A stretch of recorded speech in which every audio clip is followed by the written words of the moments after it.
All right, what's up, YouTube? So today we're going to be talking about the iPhone SE first generation and whether or not this is a good phone to get in 2025. So let's get into it.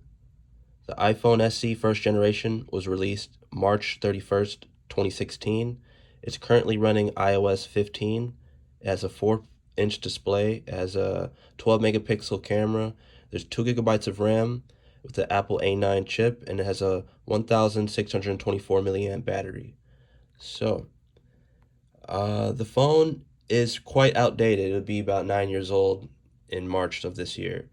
And it's currently running iOS 15, and a lot of apps are still supported and you can use them, but it is getting old. Well, it is old, but there will come a time where you might not be able to use any apps on this. But for now, YouTube works great. As you can see, scrolling is somewhat smooth, works decent. Watch this little girl destroy. So we have Instagram, that works well. Netflix works.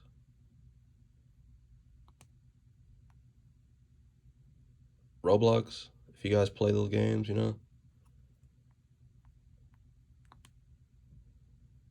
Prime Video.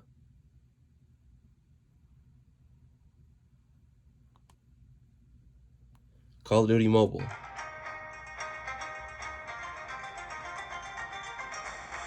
Let's see. Well, Call of Duty Mobile does work, and I was playing it earlier. And finally, let's check out RuneScape.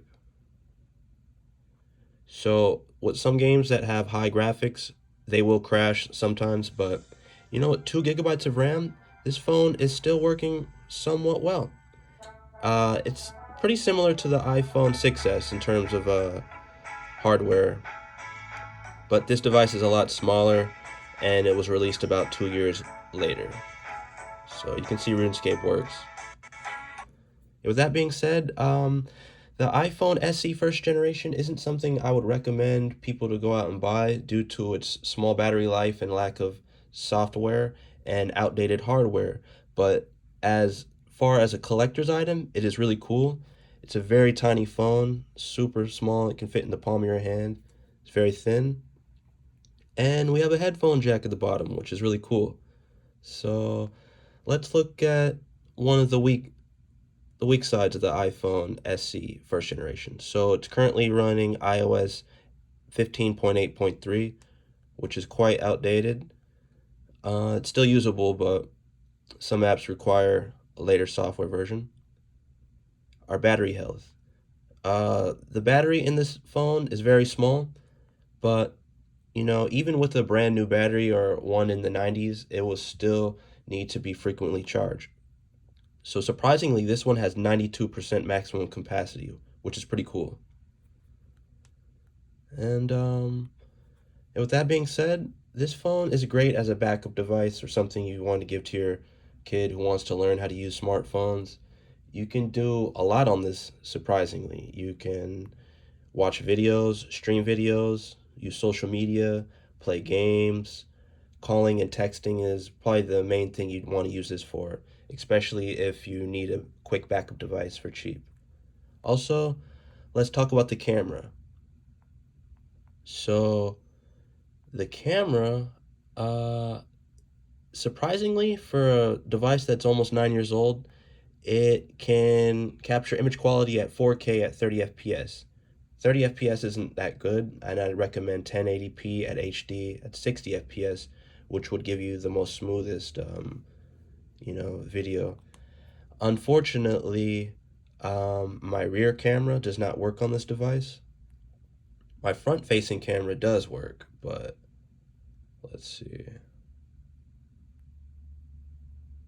So you can see my front-facing camera works, but my rear does not work. And I was trying to troubleshoot it and see if there's any ways I can do it, but I think there's just a hardware issue. Might have to get it repaired if I want to. Yeah, this always pops up. And let's also talk about the brightness of the screen. It's decently bright, in my opinion. Unfortunately, my flashlight does not work as well, so everything works on this phone except for the rear camera and the flashlight. So this phone is awesome. I really like the size of it, how compact it is, how lightweight it is. It's beautiful as well. It still feels like a very premium device. And as far as like, performance, it's not really something I recommend you go out and buy, but if you can get it for cheap and you want to, play around on it and give it to someone else who needs a cheap backup device, this is perfect. You know, the small battery life and the outdated hardware and software is the weak point to the phone, but the fact that it's like nearly 9 years old and it's still working, still getting, security updates occasionally. Um, Camera is decent. You can still use apps on it. It is pretty interesting. Also, this can airdrop, which is pretty cool. So let's take a look in the box. So this is what you would have got in 2016.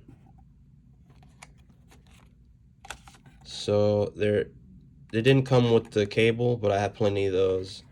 All these are brand new still. They still have the wrappers and everything on it, which is pretty cool. I bought this from someone for about $50. So these are the original headphones, and it's the one with the headphone jack, still with the plastic on it, brand new.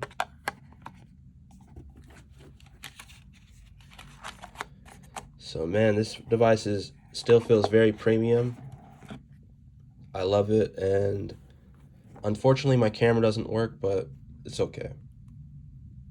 So thank you guys so much for watching my videos, and share me your thoughts and experiences with the iPhone SE first generation.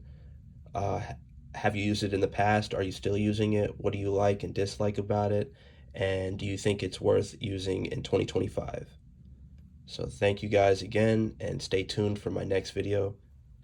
Peace.